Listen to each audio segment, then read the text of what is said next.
ปุ่มมันอีกนึงลองว่าลูกที่ภาษาแหละมันเป็นเวทนากว่าลูกที่เวทนาก็สำเข้ากับสุตัณหาลูกที่ตัณหาเป็นกับอุปาทานลูกที่อุปาทานเป็นกับแห่งกรรมภวะอันนั้นสัมสระมันยาวลงกว่าก็เบื่อหางมันเทียบเลยตีเงามันนี่ก็คือมันยาวกว่าเหมือนจึงคือต้นไม้ต้นหมากคืออ่อนหนึ่งคือแหละคือไม่อ่อนหนึ่งคือพวกมันเทียบเลยเงานี่ก็คือมันตื้นยาวลงกว่าที่จริงน่ะทงเที่ยวๆนงนิ้วลงกว่าเหมือนนั่นน่ะแล้วมาด้วยปืนอันสุราสุปัตตาเขาเลยจัดหนึ่งเนี่ยเนาะปืนเนาะร้องพระเป็นซอเป็นจ้างลงสัตว์ตันเนาะเป็นจ้างผึ่งงานเลี้ยงลงกะปืนเนาะร้องพระเป็นซอจัดหนึ่งเป็นจ้างเป็นคนจ้างลงอยู่เศร้าเนอเถินป่าหิมาวนตาลงนั่นเองถึงหนังปองหนึ่ง พงจ้างเอาก็อาบน้ำเพราะว่าอาบน้ำเนี่ยก็จ้างเนี่ยเขาทำขึ้นมาเจียนน้ำเขาให้มาออมเล็ดนั่นน่ะเนาะมาจู้ให้ก็ออมเล็ดให้น้ำจะได้ย่อยตกแบบหมดให้ตัวเขาให้มันซึนใสกะมันใหม่ก็มาอาบน้ำก็จ้างเป็นเนาะร้องพระเป็นเจ้าสร้างลงสัตว์ตันเนี่ยมันก็จะมีอยู่2กองก็ว่าจือมีมันก็เนลิกเนทำก็ว่าสุรสุปตามหาสุปตามหาสุปตาเนี่ยเป็นเมหลงสุรสุปตาเนี่ยเป็นเมเป็นเมอ่อนมันเป็นเมน้อยมุยนี่เนาะนั่นโยมเมน้อยมันน่ะจ้างเม2ตัวเนี่ยก็อาบน้ำมีมันก็ฮักอยู่ทั้ง2ตัวนั่นน่ะเนาะสุรสุปตามหาสุปตาเนี่ยอาบน้ำก็อยู่ใต้ต้นหมอกเป้าออมเล็ด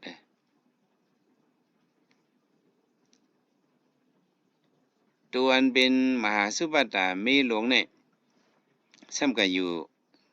ไกลยานต้นไม้อีกหนึ่งอยู่ใต้ต้นไม้ซื่อๆซ้ำอยู่ไกลยานต้นไม้อีกหนึ่งซ้ำอยู่ตั้งโหลมซ้ำอยู่ตั้งหางลมเนาะเมหลวงเนี่ยก็อยู่ใต้ต้นไม้ซ้ำอยู่ตั้งไกลต้นไม้อีกหนึ่งอยู่ตั้งหางลม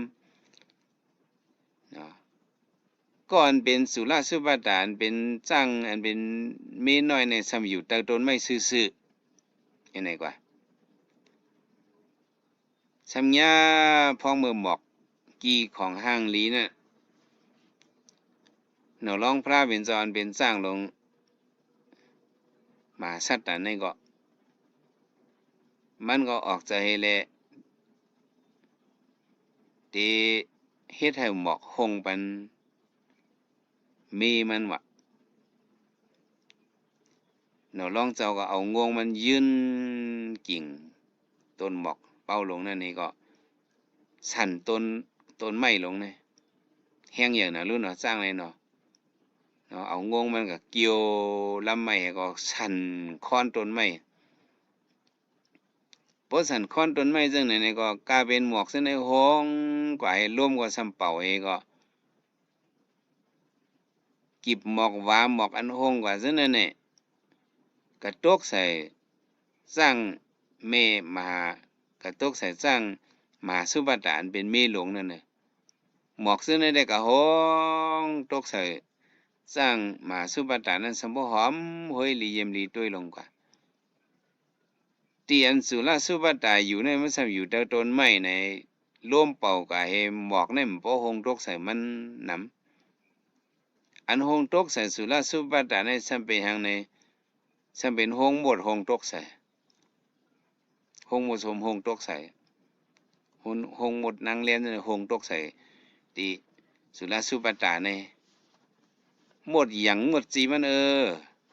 จ้างตัวใหญ่ก็มันเปเลยหมดก็รู้เนาะหมดจี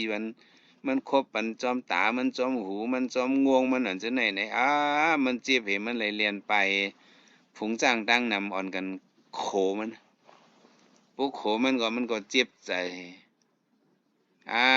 ผู้ก็เนี่ยฮักเขาก็ฮักเมหลวงมันก็เจ็บใจเฮก็มือเฮ็ดดีเก่าเลยอายจะไหนก็หั่นใจก็ต่างบอกมา ให้เขาเลยเอาเมื่อตายเนี่ยโตซ่าออกมาในมันลีโกนะเป็นเจ้าโผก็หั่นใจใครเหี่ยมตายไปเนี่ยจัดในกำจังให้เดือเอาเมื่อตายก็จัดน้ำมาให้ก็เลยเอาเมื่อตายในมือเนี่ยพ้องมือนั่นเจ้าพี่สิกาพวกถาเจ้าหนึ่งทำย่อคิงมา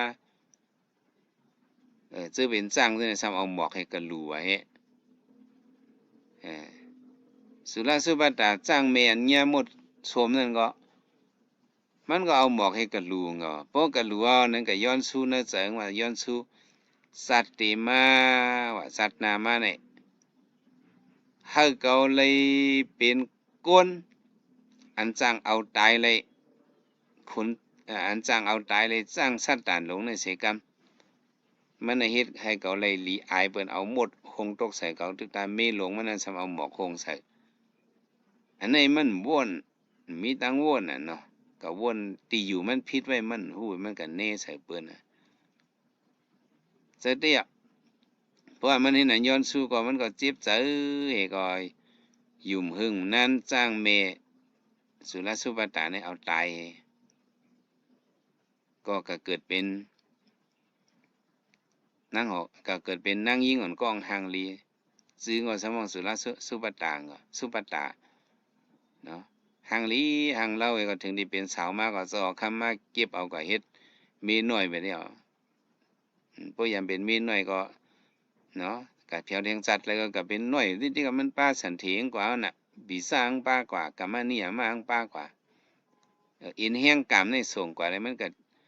นะตั้งสันเถเทียงเอาน่ะลูกดีสุติยาปริสันเถก็สุติเจออันเป็นจ้างนั้นสุติมันเสียงกว่าก็ขึ้นสืบแทงเนาะเจอนั้นลูกดีอินแห้งกามภายในส่งกว่าก็ตั้งเป็นสันเถโกนปฏิสันเถก็เป็นปฏิสันเถโกนก็เป็นนางยิงมาก็เป็นนางหอค้ำเอาวันไหนเลยถึงดีเป็นนางหอค้ำมาเจ้าค้ำก็หักหนาถึงนางปองมาในมันนางในอ้วนขึ้นมันต้องขึ้นจัดก่อนวันหลังมันอ่ะต้องขึ้นจัดก่อนวันหลังมันหมายเสือไว้ก็ว่าใครเอาจ้างนั่น ตายเนี่ยตีเลยหรือว้วนเนี่ยว้วนว่าเพราะเอางาจ้างสัตว์ตานนั้นมาเฮ็ดวีโหในแต่เข้มเนี่ยออกจะในวะกะลัดถ้ามันไปล้านก็เงาอยู่เงาซุนๆจะออกคำตัวนางน้อยก็ในอย่างเป็นเงาก็จอมใจมันปานนี้นางเฮียงเงาจังไหนมีกลางแสนจังหือเนี่ยมันนางว่าใครเลยวีโหงาจ้างอะโลจ้างมึงเอามีเปิดเลือเปิดเธอใครหลายชิปหลายเช้าหลายหมื่นหลายเฮียงวีโหงาจ้างเอ้ยเฮาเดี๋ยวบันกว่าเฮาเป็นเจ้าคำเปิงเมืองลงใครงาจ้างอยู่ๆไหนเนี่ยใครงาจ้างสัตว์ตานนั่นงาจ้างนั้นจ้างเปิงงาเหลียงนั้นสิงมีเป็น7เมียวใครงาจ้างอันนั้นน่ะมีว่าไหนมีที่เถินนี้มาวนตะมีก็ไรกว่าเฮาเจ้าปีเดหาบันเนี่ยเจ้าคำห้องมูซื้อเขามาเจ็ดตัวก็จังหันมูซื้อชนุตรางเฮียงก็เฮียงอย่าก็อย่าเมื่อในได้เป็นไรเฮ้อเมื่อก็เอามาให้เลยงานจ้างปันสู้เมื่อเงินมาขนาดป้อมไล่ตามตายลูกนางมีมาปันเจ้านั่นนี่มูซื้อชนุตราอันเป็นหนอร้องเทวดาก็เพียวมือเตะเพียวมือเนื้อเถินมือจอบเตก็หันจ้างลงสัตว์ตานลงในเต้นหนอร้องเจ้าก็โอ้จ้างฝึกลงตัวอย่าตัวลงงางก็เข้มนะหางดีนะตีถือเนี่ยมูซื้อกับคุดหูลีเนี่ยก็อยู่เตาปึงหูลีเนี่ยก็บ่ว่าจ้างอาบน้ำมีจำยามาจุกกันมันก็คุดหูถึงกับปุ่นก็เอากางยื้อใส่ยื้อเขาตองในป่องผัดลงกว่าในรู้เนาะจ้างก็หูว่ามันเงียเพียวมันก็ห้องนี่ก็จ้างก่อนต่างซื้อก็เรียนไปหมดเลยไม่ต้องมาตุยเฮียงมีจังหือจังหาปืนกลางในลูกตั้งเติมมาเนี่ยจังว่าเอาตีนมันย่ายลิ้นด้วยหันหูลิ้นเนี่ยก็มูเสือมาอยู่ด้านในยี่ก่อนในอังเอาตายเบ็ดงั้นกับมูเสือในสำหูงก็สร้างตัวในมันนับยำจะพิสิกาพวกฐานในกันมูเสือในกันลักเอาพิเศษพวกฐานมาเอาสั่งการเว้นตัวมันเองก็ยืดจ้างไงจ้างก็หันสั่งการก็ในเป็นพาเพียนเจ้าอย่าหันตาเขาในจ้างก็เฮ็ดดีมูเสืออย่างนะ เฮียงสามารถยื้อก่อนในจังลัดนี่นั่งเอาคำเจอมายื้อเนี่ยอ๋อวันนั้นฮะใครงาจ้างเขาก็เลือเอาเลยในมู้ซื้อมาเลือก็มันไหลกำเลือนมาโตจ้างเนี่ยขึ้นอธิษฐานให้เลือบันงามันนี่ก็สั่งละเมื่อนางไทยเอาเจ้าจึงเอาเจ้าละนะเขาเจ้าในฮักมือขำเลืองาในปันนี้ขำตายเอาเนี่ยก็เอางาจ้างในมือปันนางขึ้นเนี่ยมู้ซื้อก็เอามือเต้นนะเผื่อมือก็มือซื้อก็มือลัดในรองตั้งมันสิซึ่งในนั่งก็เลยยินนี่ก็ใจก็ขึ้นตายกว่าก็เองก็นั่งเอาคำก็นอนเพกว่า